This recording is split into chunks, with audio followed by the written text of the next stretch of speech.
당연한 듯 한번 가입해놓고 계속 쓰고 계시는 인터넷 TV 3년 이상 쓰고 계시다면 비교원에서 갈아타시고 사은품도 챙기시기 바랍니다. 인터넷 TV 신규 가입 시 52만원, 휴대폰 구입 시 최대 50만원, 정수기 렌탈 시 최대 30만원, 이렇게 다 합치면 최대 132만원의 혜택을 만나실 수가 있습니다. 기존의 혜택보다 더 늘어났습니다. 여기에 인터넷 가입한 후에 쓰던 휴대폰 알뜰폰 그대로 통신사 변경만 해도 최대 30만원 혜택이 있고요. 본인이 가입한 후에 추천을 통해서 지인을 가입시키면 한 사람당 4만원짜리 모바일 상품권을 무제한으로 드리는 이벤트가 있습니다. 개인정보 보안 철저해서 한 건의 사고도 없었고요. 8억 이상의 보증보험에 가입해 있는 비교원, 인터넷 TV, 휴대폰, 정수기 비교는 비교원을 이용해서 혜택도 누리시고 한번 서비스도 이용해 보시기 바랍니다.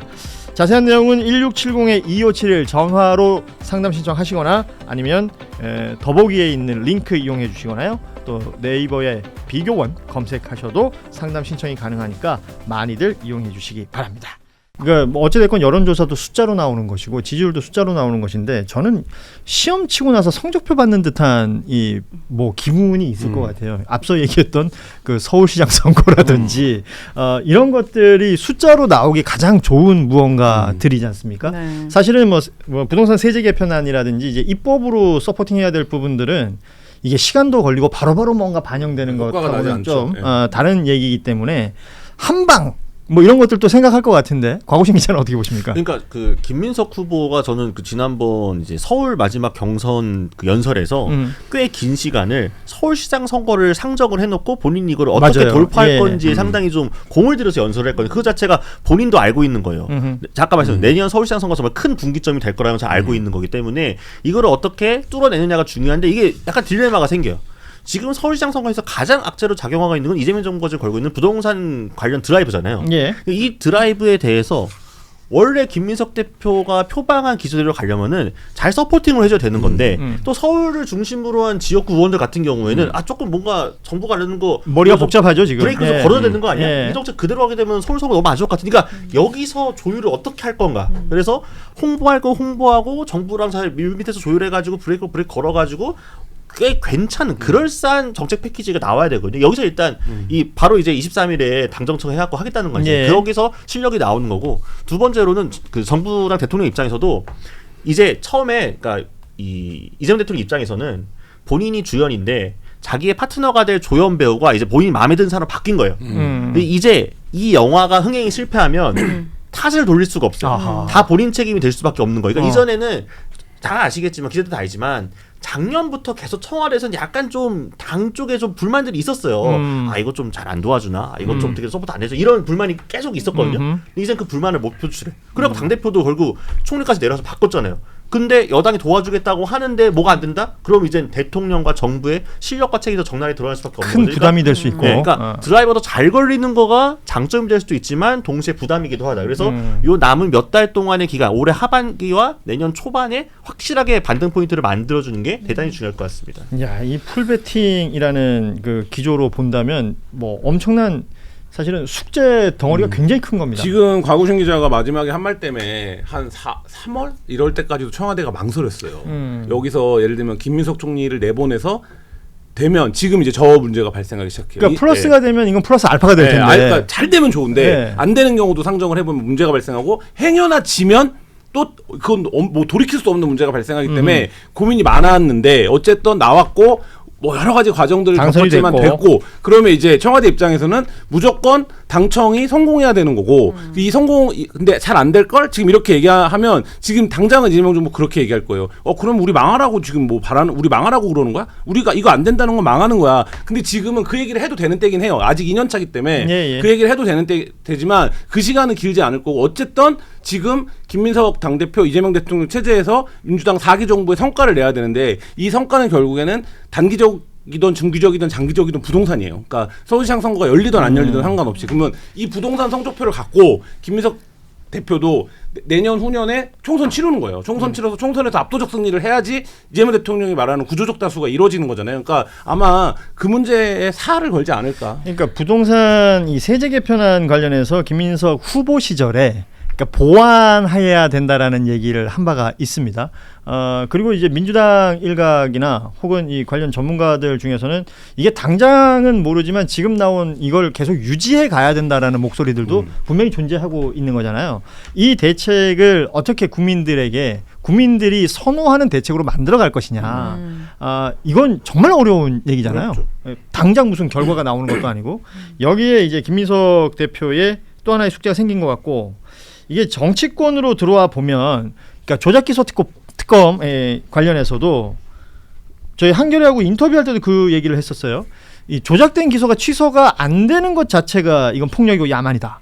라는 얘기를 했기 때문에 이 입장 그대로 진행이 된다면 이것도 또 논란의 여지가 있지 않겠는가라고 볼 수 있는 거잖아요. 곽우신 기자는 어떻게 보신가요? 그러니까 사실 저희 다 알고 있습니다. 지난번에 지방선거에서 민주당이 왜 더 잘하지 못했는가. 결국에는 그 직전에 나왔던 이 대통령 공소취소 관련된 그 여러 가지 뭐 모임도 만든다고 하고 이게 드라이버가 걸리면서 저쪽 야권에서의 빌미를 제공해 준 게 꽤 크게 작용했다. 특히 이제 격전지라고 할 수 있거나 영남권 쪽에 큰 영향을 미쳤다라는 걸 알고 있잖아요. 예. 근데 이제 전당대회 기간에는 애초에 투표하는 사람들이 정해져 있기 때문에 공소취소를 강하게 얘기하고 요구하는 게 포지티브하게 작용을 하겠죠. 근데 이제는 또 다르잖아요. 이제 당대표고 앞으로 선거는 지지자만 치르는 게 아닌 상황에서 이 공소취소 드라이브를 어디까지 거는 게 맞는 거에 대한 이게 골치 아프겠죠. 그러니까 타이밍도 있을 것이고요. 네, 또 전당대회 기간에 그러니까 조작된 게 드러났을 때 그 공소를 유지하라고 하는 사람은 아무도 없어요. 다 취소하는 건데 그 방법론에 있어서 어떻게 이거를 컨트롤하고 조율할 것이냐 그 온도차가 살짝 있었던 거거든요. 그러니까 결국에는 옵션들이 제시가 된 거예요. 그러니까 어차피 결론은 정해져 있어요. 만약에 조작된 게 드러났으면은 취소를 할 건데 어느 루트로 가서 취소를 할 거냐. 를 이제 결정을 해야겠죠. 이게 결국 정무적 판단인 거죠. 그거를 지지자들은 물론이고 중도층이나 연성지지층이 보았을 때도 무리가 없다. 아마 저 정도는 너무 자연스럽고 당연한 거 아니야로 받아들이게 할 건지 아니면은 권력 잡더니 너무 좀 무리하게 드라이브를 거는데 이렇게까지 할 일이야? 가게 되면 이제 그때부터 삐끗하게 되는 거죠. 이게 예. 여기서 이제 또 어떤 국무총리 출신으로 해서 명민함이 드러날 것이냐 이게 좀 판단이 되겠죠. 그 한겨레의 이제 성한용 칼럼 여기를 보면 김민석 대표 당선은 이재명 대통령에게 축복일까? 그렇지도 않다. 최근 이런 말을 하는 민주당 의원들이 꽤 있다라고 하면서 정청래가 되면 망한다. 김민석이 되면 연말점 더 크게 망한다. 어쩌면 좋은가? 이런 얘기를 하시는 분들이 있다라는 게 이제 칼럼 내용 중에 하나가 있는데 말하자면 김민석 대표 체제가 되면 이제 국회에는 조정식 의장이 있고 당연히 김민석 대표가 있는 상황에서 공소취소 특검이나 연임 개헌 그러니까 연임 개헌이라는 말은 지금 나온 적은 없습니다만 지금 국민의힘에서는 계속 여기에 드라이브를 또 걸고 있기 때문에 이런 것들이 무리하게 밀어붙인다는 이미지를 주었을 때 이게 오히려 손해가 되는 상황들이 벌어질 수 있다라는 부분을 얘기하는 거잖아요. 이 부분에 대한 부담을 너무 미리 걱정하는 겁니까? 아니면 실제 이럴 가능성이 있는 겁니까? 저는 유독 이재명 정부에게 엄격한 것 같아요. 특히 중도나 진보에 계신 분들이 예. 문재인 정부 때까지만 해도 이렇게까지 1년 문재인 좀 정부 때도 똑같은 욕을 먹었어요. 아 그래요? 굉장히 막 정권이 필패할 것이다라고 네. 하면서 같은 진영의 사람들이 이렇게 막 많이 삿대질을 하지 않았었던 것 같은데 굉장히 엄격한 것 같다는 생각이 들고 아까 그 부동산 얘기 저도 부동산에 대해서 이제 어떤 교수님께서 이런 글을 쓰셨더라고요. 이 정책이 배가 고픈 사람들을 위한 정책이 아니라 배가 아픈 사람들을 위한 정책처럼 보일 수 있다. 모두를 만족시킬 수 없는 게 부동산 정책이지만 이게 또 너무 치우치다 보면은 엄청난 불만이 예. 터져 나올 수도 있는 부분이기 때문에 그 부족한 부분을 정말 그 여당에서 민주당 내부에서 너무 한쪽 소리만 듣지 않았으면 좋겠다라는 예. 이제 바람은 좀 갖고 있는. 근데 이 있습니다. 공소취소와 관련해서는 이런 게 있는 것 같아요. 어떤 사람들은 이게 이재명 정부의 알파이자 오메가라고 보는 사람들도 있어요. 근데 저는 그렇게 보진 않거든요. 청와대에서도 지금 공소취소랑 뭐 연임개헌 이런 얘기를 아예 한 번도 해본 적이 없다는 거예요. 그렇죠. 그리고 지금 이렇게 돌아가는 소용돌이가 치고 있는데 그럼에도 불구하고 인간의 본성상 권력의 속성상 그걸 포기할 리가 없어. 이런 시각으로 보고 있는 거거든요. 아하. 근데 저는 정말 그럴까? 예를 들면 거기에 플러스 이거를 생각하고 판단할 때 플러스 마이너스 해봐야 되는 것들이 굉장히 많은데 이거를 약간만 운만 띄워도 이렇게 우수수수 정권에 대해 기스가 많은데 이거를 지금 김민석 체제가 됐다고 나랑 가까운 사람이 당대표가 됐으니까 바로 하자 이렇게 갈 수가 없는 문제인데 예. 근데 이제 자꾸 그 전제는 뭐를 다는 거냐면 인간의 본성은 그렇지 않아. 권력의 그렇죠. 속성은 그렇지 예. 않아. 이걸 다는 건데 그 전제가 있는 거죠. 저는 그거는 좀 약간 개인적으로는 동의하기 지금 어렵고 뭐 말씀하시는 내용을 댓글 하나로 정리해 주신 분이 있습니다. 올리비아님이 드럽게 부담 주네라는 댓글을 달아주셨습니다. 맞아요. 이 정서가 분명히 또 존재하고 있습니다. 그렇죠. 예. 근데 또 그만큼 여당 대표라는 자리가 워낙 무거운 자리, 또 그냥 여당이 아니잖아요. 거대 여당이고 그렇죠. 아직 임기 초반인데 어떻게 보면 이재명 대통령 처음에 분위기 엄청 좋을 때랑 달리 그러니까 분위기가 좋을 땐 사실은 뭘 해도 돼요. 그리고 조금 실수가 나도 다 커버가 돼요. 근데 하락세일 때는 잘해야 되고 조금이라도 미스가 나면은 그게 회복 탄력성이 쉽지가 않거든요. 그러니까 일단 저는 전당대회에서 그게 끝났기 때문에 일단 하락세는 좀 멈출 것으로 보고 그다음에 이제 이거 다시 반등을 할 건데 이 반등하는 그거를 얼마큼 팍 튀어오르게 만들 거냐. 이게 또 김민석 대표의 역량이 좀 달려 있는 거겠죠.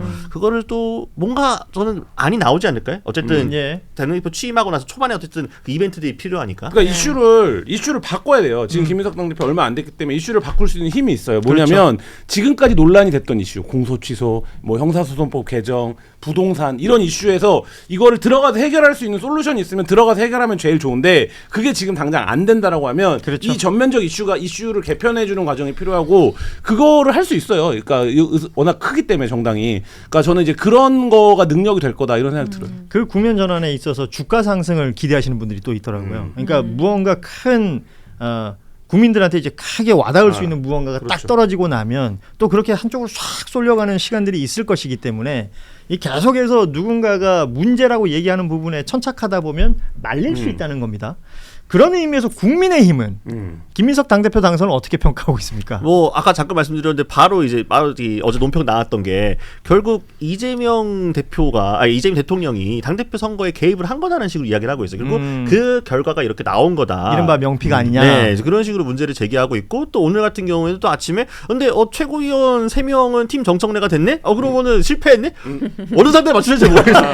어제는 대통령이 개입한 게 성공했다 했는데 오늘은 실패했다. 그래서 뭐라는 거지? 뭐 어느 쪽이 아니라 어쨌든 국민의힘 원래 좀 흠집 내고 싶어서 하는 거니까. 근데 이제 좀 복잡할 거예요. 국민의 입장에서는 이제 정청래 대표, 그러니까 장동혁 대표 체제에서 정청래 대표가 있을 때는 사실 두 사람 다 캐릭터가 워낙 세가지고 초반에 두 대표가 악수를 하니 안 하니 뭐 만나니 안 만나니로 신경전 벌였던 걸 기억을 하실 거예요. 예. 근데 이제 그때랑은 또 상황이 달라졌어요. 아하. 대통령은 보수 야권 사람들하고 골프를 치는 게 보도가 나와가지고 하고 있는 상황인 거고 지금 개헌을 드라이브를 걸려고 해도 어쨌든 조금 야권 쪽에서 가져올 게 좀 필요한 상황이고 이런 상황에서 김민석 대표가 한병훈 원내대표랑 같이 국민의힘을 어떤 파트너로 보고 결단을 짤 것인가, 채찍가닥을 뭘 쓸 것인가, 이게 지금 국민의힘에서 정확히 지금 파악이 안 되고 있어요. 아하. 그러니까 어쨌든 장동혁 대표 어차피 협상 안 한 사람이니까 지금 계속 올공 가 있으니까 예. 정동식 원내대표가 이거를 조율해야 될 텐데. 올공 행보를 끝낸다라고 이제 발표를 했잖아요. 근데 뭐 사실상 그거는 아직도 거기 있어요?